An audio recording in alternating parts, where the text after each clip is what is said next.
João capítulo 13, versículo 21, a partir do versículo 21 até o versículo 31.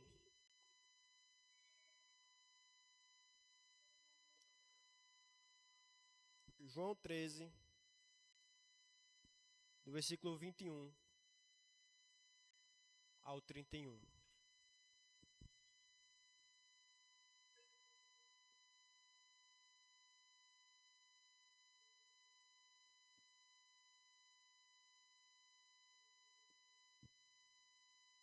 Acompanhe a leitura.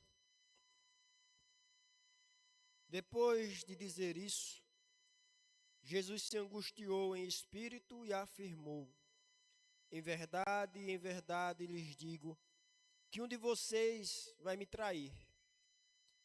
Então os discípulos olharam uns para os outros sem saber a quem ele se referia.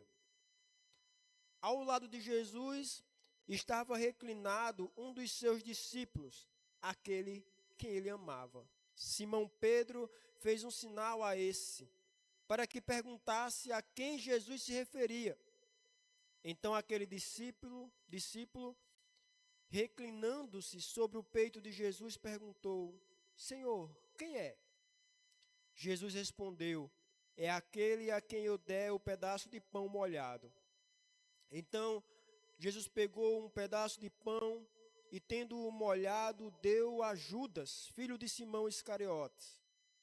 E depois que Judas recebeu o pedaço de pão, imediatamente Satanás entrou nele. Então Jesus disse a Judas: o que você pretende fazer, faça-o depressa. Nenhum dos que estavam à mesa entendeu porque Jesus tinha dito isso, pois, como Judas era quem trazia a bolsa do dinheiro, alguns pensaram que Jesus tinha dito a ele: compre o que precisamos para a festa. Ou então que havia solicitado que desse alguma coisa aos pobres. Assim, tendo recebido o pedaço de pão, Judas logo saiu e era noite. Versículo 31. Quando Judas saiu, Jesus disse: agora foi glorificado o Filho do Homem e Deus foi glorificado nele. Oremos mais uma vez, irmãos. Senhor nosso Deus, mais uma vez oramos a Ti, Pai. Gratos pelo culto até aqui, por cada leitura, por cada oração, por cada cântico. E nesse momento pedimos: ilumina nossas mentes, Pai.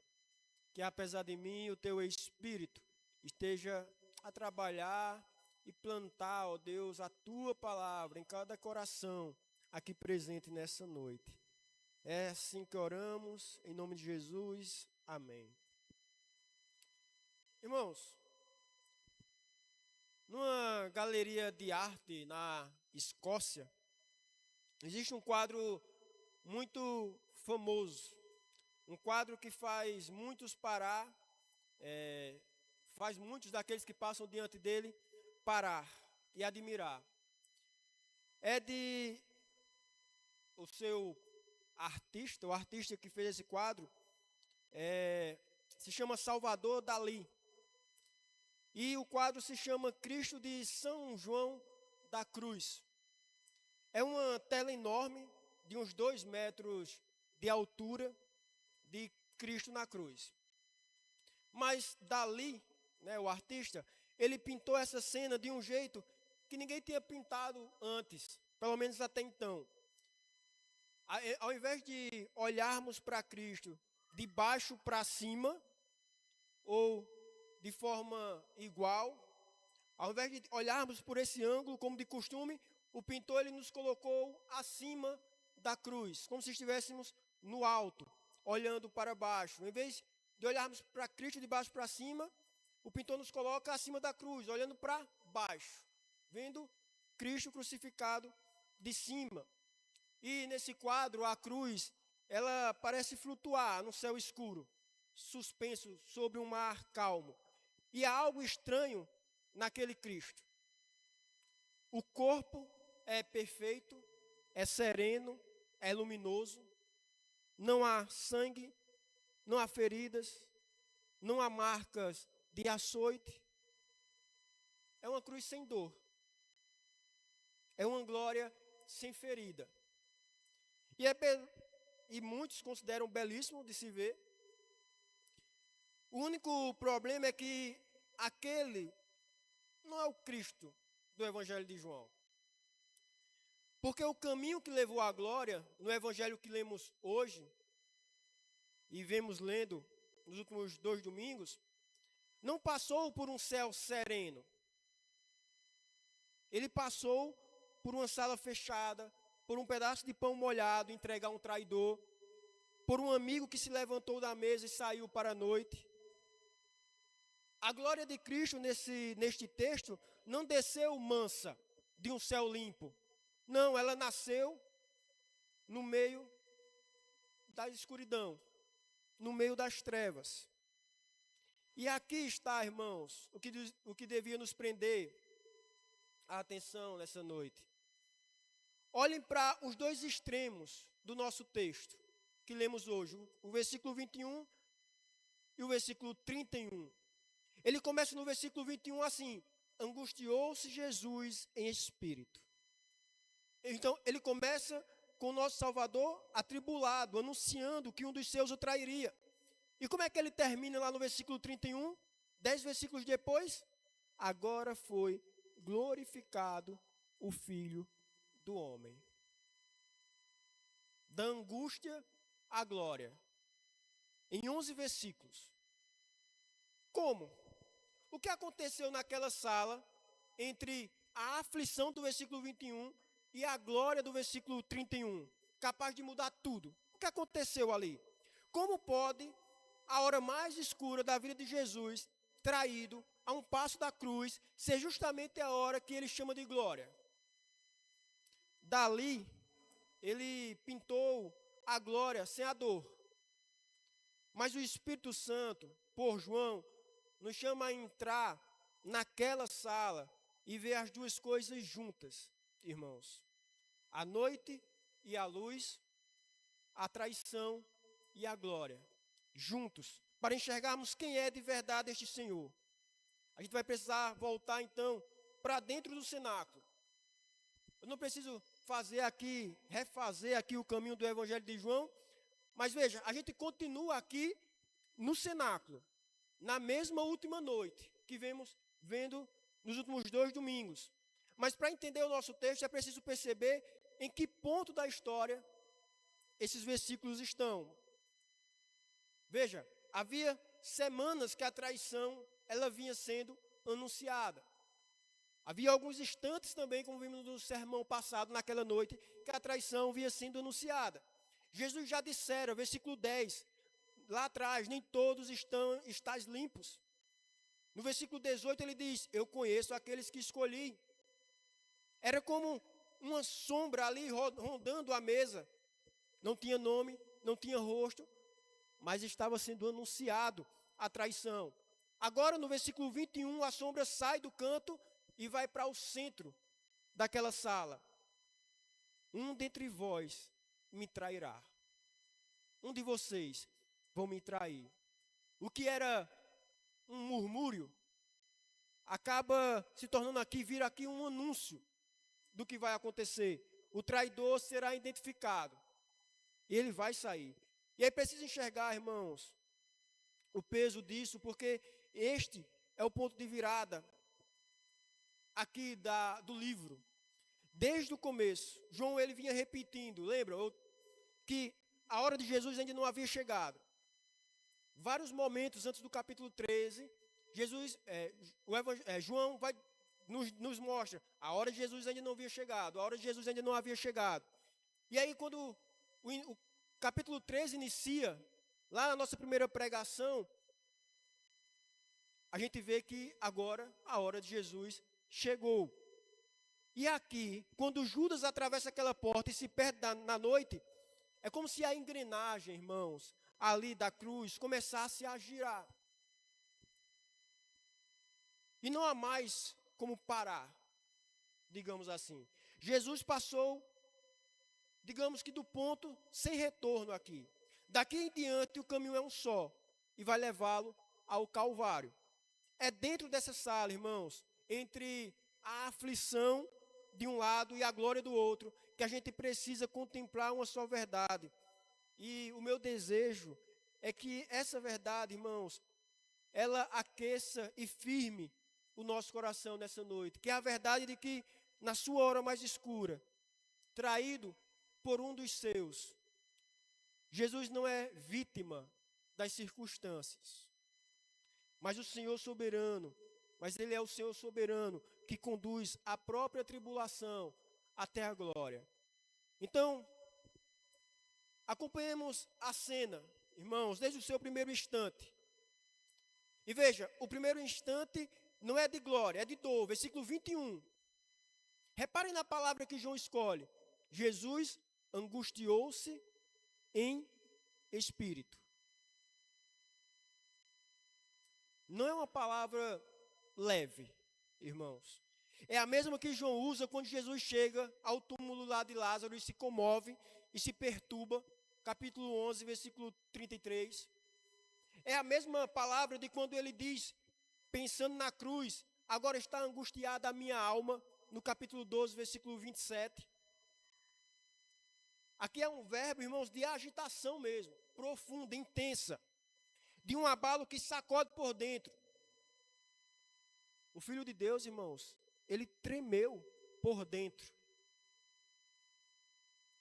E quero que paremos aqui nisto, porque é importante. Lembram do Cristo de Dali?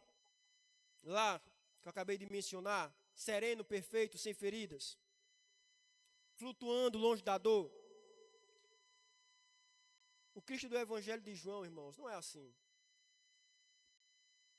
Não é assim. Aqui está um Cristo que sente. Um Cristo que se abala. Um Cristo que na véspera da cruz não atravessa a sala como uma estátua de mármore. Não é isso, irmãos. Não é um Cristo que atravessa a sala indiferente ao que vem, ao que está acontecendo, ao que está por vir. Ele se angustia. A nossa fé, irmãos, não é num Salvador de pedra. Não é num Salvador indiferente, que nada sentia. A nossa fé, irmãos, é no Salvador de carne e sangue, que conheceu por dentro o que é aflição. E o que é que o angustiou? A traição. A traição naquele momento. Não era a traição de um inimigo. Isso teria sido mais fácil, talvez, de suportar ou de lidar. O que despedaça aqui é que o traidor era um amigo. Era um dos 12. Um homem que por 3 anos comeu do mesmo pão, ouviu cada palavra, viu cada milagre, acabara de ter os pés lavados pelo Salvador.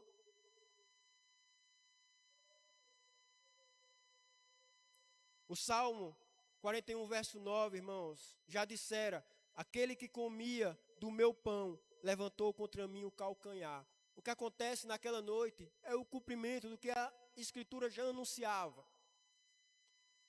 Existe dor mais funda, irmãos, do que ser entregue por quem se sentava à sua mesa? Por ser traído por quem se sentava à sua mesa?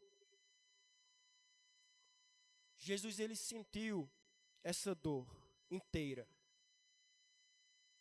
E ele não fingiu que não doeu. Doeu. E vejam o efeito do anúncio, versículo 22. Os discípulos olharam uns para os outros sem saber a quem se referia. Ninguém apontou para Judas quando Jesus anunciou o versículo 21. Ninguém apontou para Judas, ninguém sequer desconfiou. O traidor ele estava tão bem disfarçado que se confundia com os fiéis. E é importante a gente guardar isso, porque a gente vai voltar nisso. E é aqui, igreja, que eu preciso que o nosso coração se detenha. Porque há algo nessa cena que pode nos arrebatar de amor. Se ao menos a gente parar de fato para meditar, para ver. Pense bem, aquele que poderia ter desviado o rosto, que poderia ter recuado, que com uma só palavra poderia ter feito Judas cair morto ali.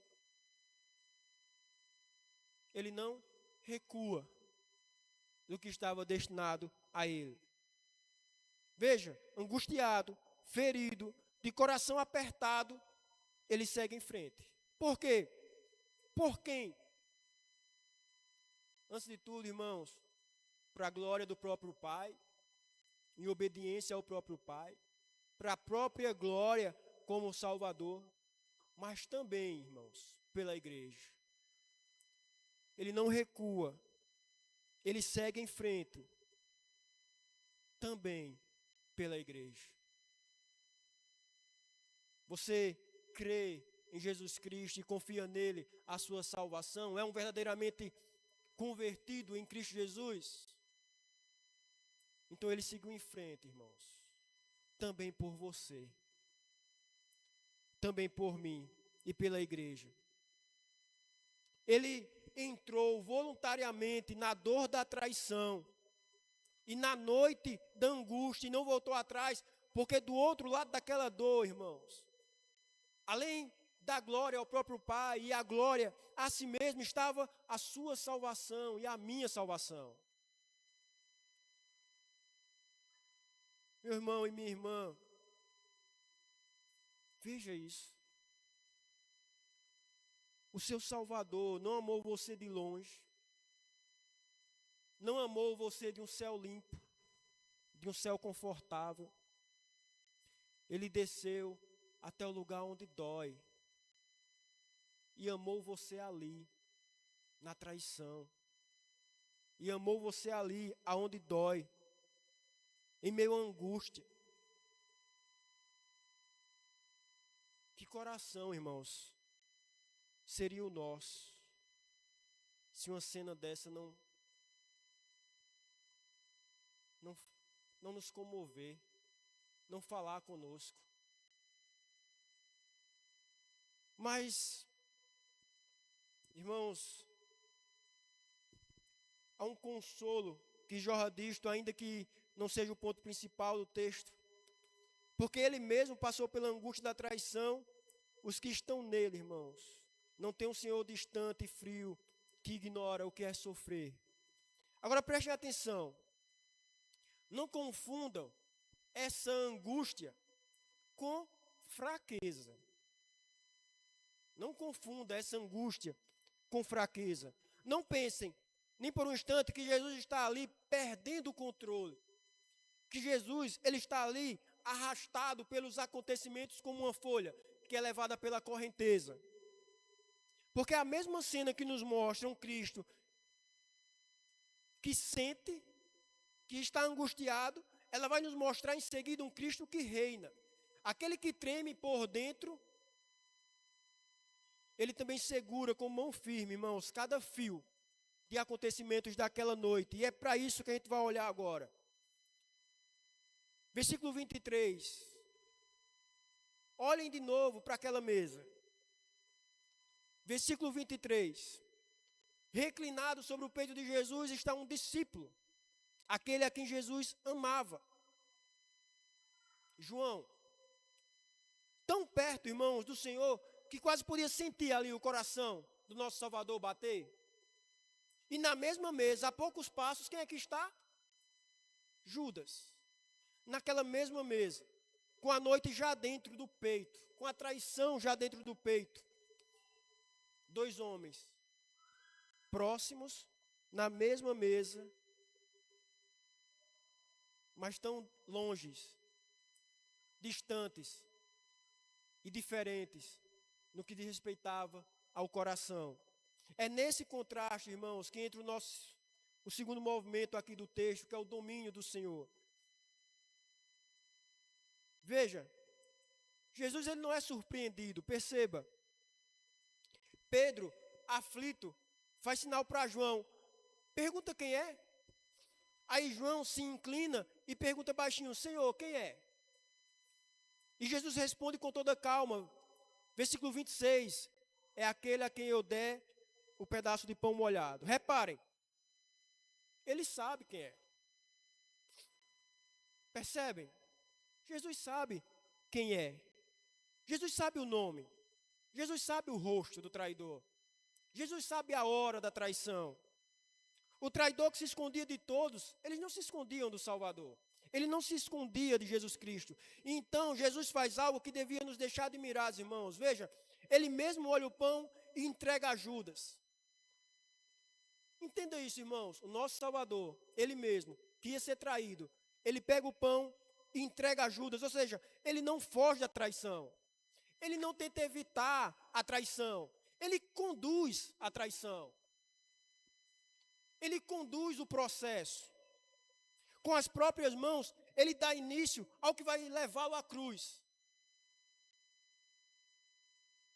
O versículo 27 nos leva, irmãos, ao fundo daquela noite. Veja, após o bocado, imediatamente entrou nele Satanás, em Judas. Ali não está apenas um homem ganancioso fazendo uma escolha ruim. Por trás de Judas se esconde o próprio diabo, que há muito buscava destruir Jesus. Desde bebê, depois levou para o deserto. A treva aqui está chegando ao auge dessa história. Por um instante o inferno parece estar vencendo.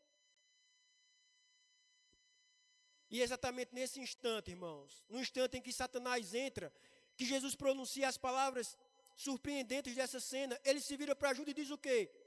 O que pretendes fazer, faz-o depressa. Ouça, irmãos, no momento em que Satanás entra em Judas, quem dá as ordens não é Satanás. Percebe? No momento que Satanás entra em Judas, quem dá as ordens é Jesus. O diabo não age no horário dele. Ele se move quando o Senhor o despede, o manda. É como se Jesus dissesse: o que você vai fazer, fará dentro do plano do meu Pai. O que você vai fazer, você fará sob o meu controle, sob o controle do meu Pai. Vá. Mas vá quando eu mandar. Aquele homem é amarrado, irmãos, pela treva. E o próprio príncipe das trevas dentro dele não são donos daquela noite. O dono continua sendo o Cordeiro. O dono continua sendo o Senhor. Lutero tinha uma frase bem conhecida que representa bem isso. Já dizia Lutero que até o diabo é o diabo de Deus. O inferno tem autonomia. Satanás é real, Satanás é perverso, Satanás é culpado, Judas é culpado, que ninguém o empurrou, ele agiu segundo a sua própria vontade, mas o mal, em toda a sua fúria, está numa coleira que a mão de Cristo segura. O mal, em toda a sua fúria, está numa coleira, como um cachorro, segurado por Cristo. O diabo é o diabo de Deus, amarrado. A serpente ia ferir o calcanhar do Salvador. Mas aquele calcanhar ferido desceria sobre a cabeça da serpente e esmagaria. Se cumprindo aqui o que já tinha sido anunciado lá em Gênesis 3,15. Que da semente da mulher sairia aquele que esmagaria a cabeça. Cristo não é a vítima daquela noite, meramente. Cristo é o Senhor daquela noite. E olhem como ninguém ali percebeu nada. Os discípulos acharam que Jesus mandara Judas comprar algo para a festa, ou dar esmola aos pobres, versículos 28 e 29. Estavam na sala e não enxergaram o que acontecia. Só Jesus via o quadro inteiro aqui, irmão. Só ele sabia que aquela saída era a primeira, era o primeiro passo da redenção do mundo. Só ele sabia até então. Versículo 30. E tendo recebido o bocado, saiu logo, e era noite. Era noite.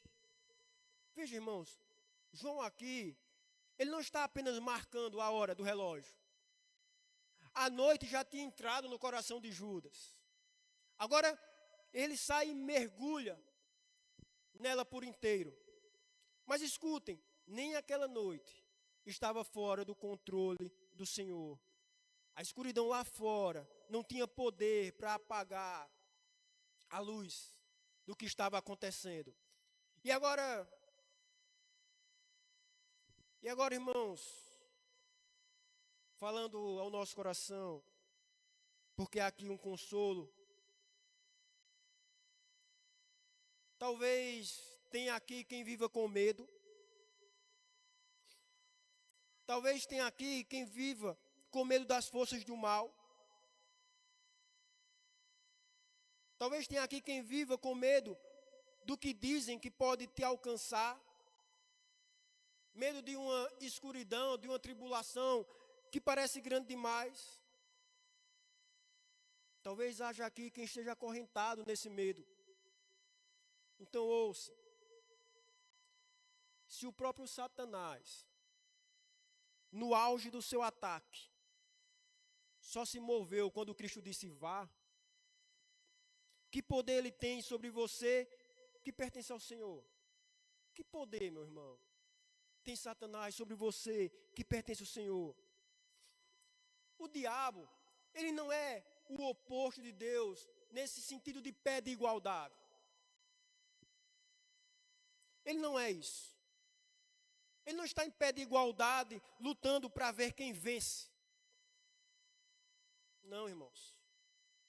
Ele é uma criatura caída numa coleira, fazendo, mesmo sem saber exatamente o que serve aos planos do Criador. Ele é o diabo de Deus.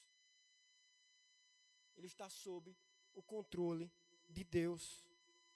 Nada na sua vida, meu irmão e minha irmã, nem a noite mais escura, nem a maior das tribulações, nem o inimigo mais feroz, escapa das mãos do seu Senhor. Nada. E dessas mãos, irmãos, ninguém o arranca. O próprio apóstolo João, no capítulo 10, versículo 28, nos diz isso. Dessas mãos, ninguém nos arranca. Cristão, meu irmão, minha irmã, levanta a cabeça. Está preocupado com as crises lá fora? Com os problemas lá fora, com as suas próprias crises? Lembre-se, o seu Deus, ele reina. Até mesmo na crise, até mesmo na escuridão. O seu Deus, ele reina. E é justamente quando a noite sai pela porta, quando Judas se vai, que a luz rompe. Porque a frase seguinte, irmãos, na boca de Jesus, não é de derrota, é de glória. E é para essa palavra que a gente vai caminhar agora. Veja, a porta se fecha atrás de Judas. E na sala, que de repente parece mais clara, Jesus abre a boca. E o que sai aqui, veja, não é um suspiro de alívio, nem também não é um lamento de medo. Versículo 31, olhem. Agora foi glorificado o Filho do Homem, e Deus foi glorificado nele. Reparem, irmãos, no momento exato em que Jesus diz isso. Veja, Jesus não está dizendo isso depois da ressurreição. Jesus não está falando isso com o túmulo vazio. Aqui a gente não está no domingo de vitória, no domingo da ressurreição. É agora que Jesus está falando. Agora quando? Na noite da traição. Com o traidor recém-saído, com a cruz a poucas horas de distância. No instante mais escuro, Jesus fala de glória. E não de uma glória que ainda vai chegar lá na frente. Ele fala como se ela já tivesse acontecido. Veja, foi glorificado no passado. Tão certo está o desfecho que ele o anuncia no passado.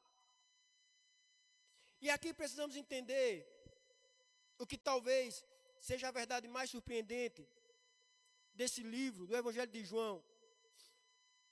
Para João, irmãos, a hora em que Jesus é glorificado é a hora da cruz. Veja, não é apesar da cruz, é na cruz. Aquele madeiro de tortura, aquela morte de escravo, de criminosos, aquela execução amaldiçoada aos olhos dos homens e debaixo da maldição da lei, é exatamente ali que o Filho do Homem sobe ao seu trono. A cruz, irmãos, ela não é o caminho da glória. A cruz é a glória. E eu preciso que a gente pare aqui e simplesmente se admire um pouco. Porque se há um lugar nesta mensagem, irmãos, para nos regozijarmos, para o nosso coração inflamar, é este. Pense comigo, como pode uma cruz ser glória? Como pode a maior derrota aparente da história ser a maior das vitórias? Olhem para o madeiro e vejam o que resplandece ali. Pensem, olhem pelos olhos aí da mente. Vejam o que resplandece ali. Na cruz, Deus mostrou a sua justiça, primeiramente. Porque o pecado não foi varrido para debaixo do tapete. Ele não foi ignorado. Ele foi punido por inteiro na carne do substituto, na nossa propiciação, que é Cristo Jesus. Na cruz, Deus também mostrou a sua santidade. Ele mostra a sua justiça, mas também a sua santidade, porque cada exigência da lei foi satisfeita até a última gota em Jesus Cristo. E no mesmíssimo lugar, irmãos, Deus mostrou o seu amor. Um amor tão grande que entregou o próprio Filho para resgatar inimigos. Você que é pai, que é mãe, você entregaria seu filho para resgatar um amigo? Um familiar? Entregaria seu filho à morte? Na cruz foi o que o Deus Pai fez. Entregou o próprio filho para resgatar, não amigos, não foi para resgatar filhos, foi para resgatar inimigos.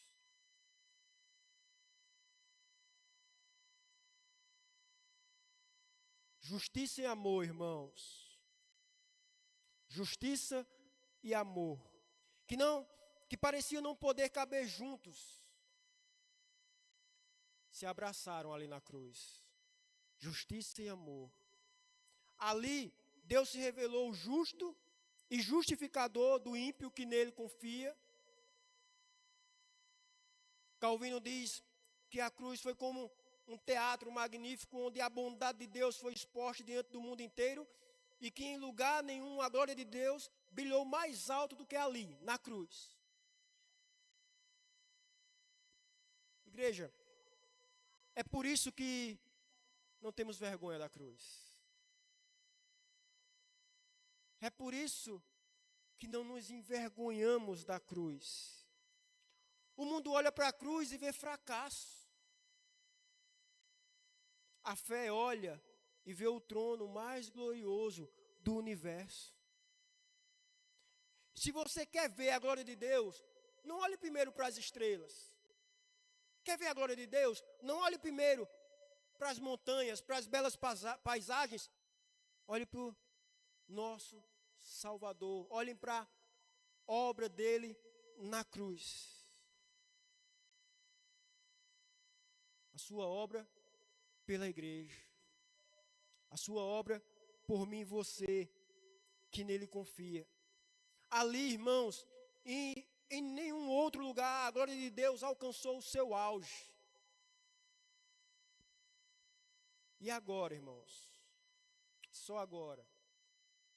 Depois de termos adorado a glória que é dele, podemos receber, irmãos, o consolo que essa glória traz para nós hoje.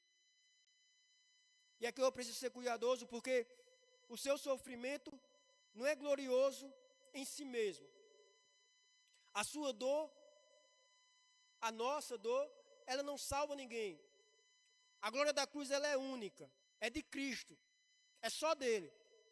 Mas veja, se você está unido a Cristo pela fé, então o caminho que foi dele, irmãos, se torna o nosso caminho. O mesmo Deus que conduziu o seu filho da angústia à glória, ele conduz os filhos da promessa, ele conduz a igreja pela mesma estrada.